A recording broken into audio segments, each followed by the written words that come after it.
Hello, Just2Film here, and I wanted to talk about the first 4 episodes of The Last of Us television show, which is an HBO original.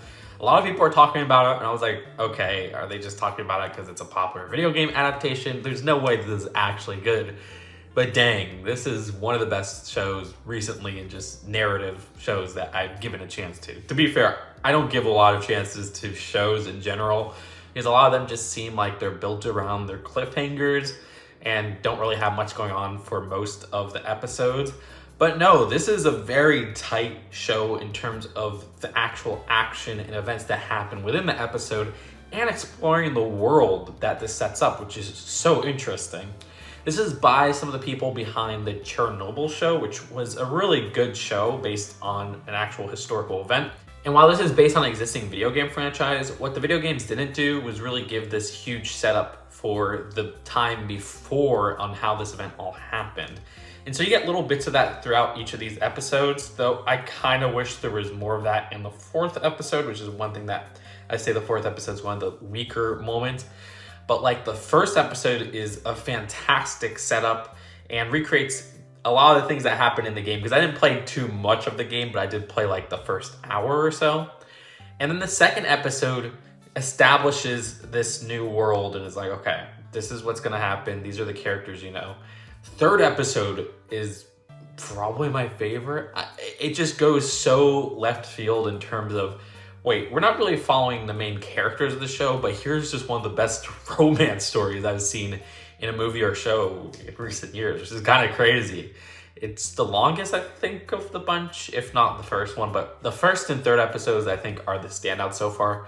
2nd episode, again, shows a lot of the outcome of where these characters are at now and really gets the adventure to start up.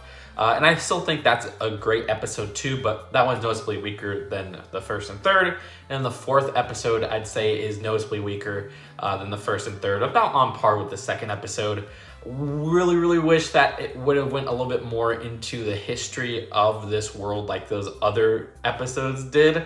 But I still think the 4th episode in particular is great with establishing the relationship between our main characters, which I think it does stronger than some of the other episodes do.